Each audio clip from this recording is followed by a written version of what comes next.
Hello mga ka-LG. Okay, pakita natin tong second batch ng bunga ng ating papaya. During summer, itong nakaraan, daming mga na-abort na bunga ng ating papaya. Okay, nagkaroon din siya ng break. At ngayong nag-start na ng tag-ulan base sa forecast ni Pag-asa. Ito.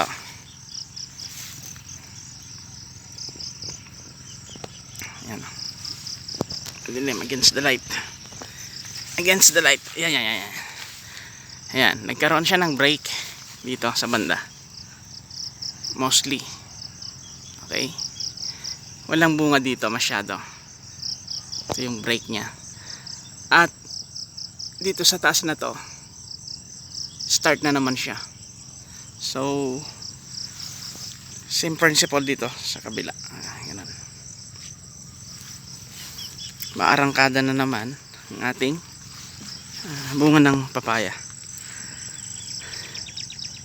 So during summer talaga, kahit diretso yung ating patubig once a week, okay, ito, kakaroon siya ng break dito sa part. Ayan o, kikita mo wala talagang bunga yan. At aarangkada na naman sa taas. Okay, ang ginawa natin dito, ang seste during summer, once a week patubig. Tapos naglalagay din tayo ng pataba. Pero at the same time, marami pa ring na-abort. Nagka-break. So kunti na lang yung pahinugin natin. Dahil nga dyan sa break na yan. Walang forever talaga, no? Kaka-break. Okay. Pero kung titignan nyo, bubulas na naman yan. Mabubuo ulit yung kanyang mga buko. Okay. Basta ang gawin natin, continuous yung ating patubig during summer, at least once a week, pataba, at yung pataba natin alternate at least twice a month. Yung granular, organic, tsaka granular. Yan. At foliar fertilizer twice a month rather.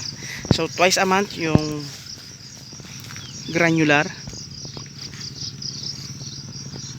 organic tsaka inorganic, and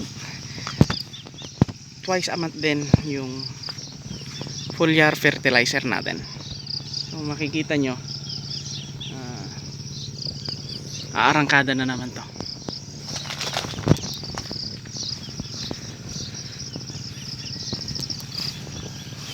Ito yung ating tips, mga nagpapapaya. Continuous lang yung pag-aalaga. Yan o.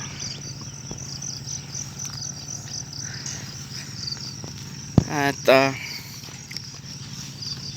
magtitining din kayo pag ganitong sobrang pitik. Okay, kumpul-kumpulan.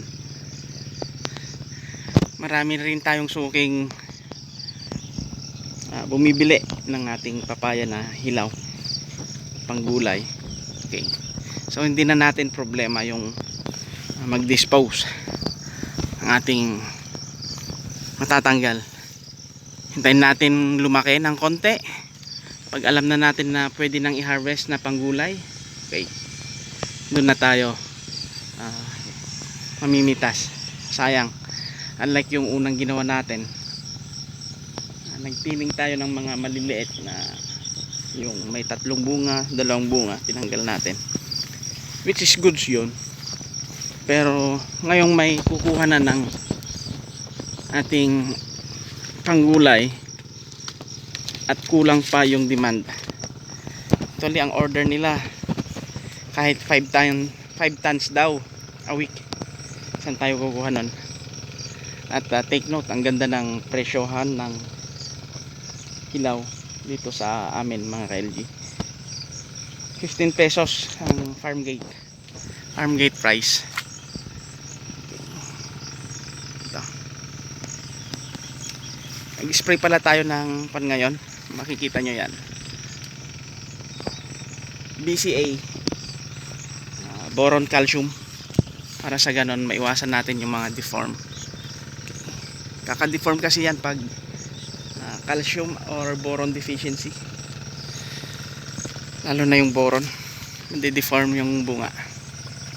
Okay, so ito yung ating tips mga ka-LG, and happy farming. And kung may mga dagdag na informasyon kayo or mga katanungan, comment nyo lang po sa baba, at lalo nating ma-improve ang ating pagbablog. May mga concern, okay, open po tayo. At kung yung mga questions po din, try nating sagutin base sa ating kakayahan. Okay. Disclaimer lang po, hindi po tayo expert sa pagpapapaya, based lang sa ating experience. Kasi nga bago tayo nag full scale, sinabi ko sa nakaraang mga vlog natin, ito yung first na tanim natin, mga 20 na kapuno. Nag trial muna tayo rito mga ka-LG. Okay. Trial, and nag full scale din tayo, mga 300 na kapuno. Ganyan din ang gawin nyo mga ka-LG. Practice muna ano yung pwedeng gawin, adjust, and take note yung mga na-apply natin. Okay, yun. Kasi kung sasabak ka kaagad ng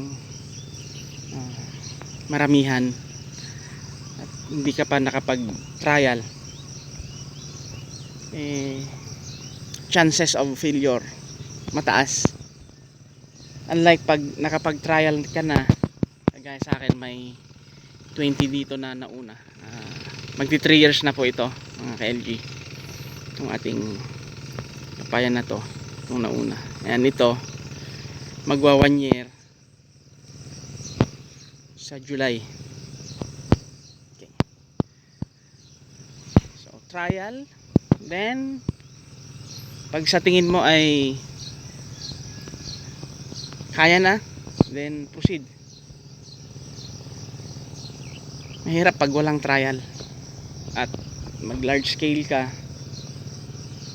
nagka failure, hirap na. Malaki ang puhunan nito mga ka-LG, lalong lalo na sa seedlings.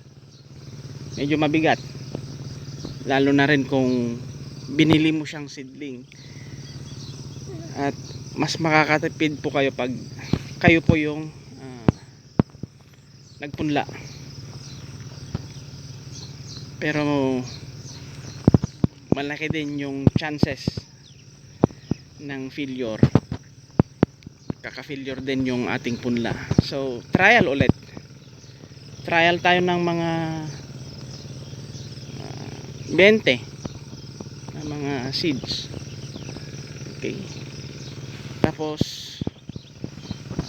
ayun, pag okay na, sa tingin mo ay kaya mo nang magpunla ng marami, then bili ka na ng hybrid na seeds. Huwag kayong gagamit ng OP, open pollinated second generation, lalo na pag hybrid ang pinanggalingan, failure lang. Mas baling gagastos ka kaysa nakatipid ka nga ng seeds. Pero pag tinanim mo naman, failure yung bunga, may hindi namumunga, may lalaki, maraming lalaki, ayun, failure na. Okay, so magugustuhan nyo po tong mga video po natin at mga tips, paki-hit naman po yung like button, and sa mga hindi pa nakapag subscribe sa ating YouTube channel, paki-subscribe naman po, and ganun din po sa ating Facebook page, Bukidnon ni KLG at saka LG Farm. Okay, maraming salamat mga KLG, and keep safe, happy farming.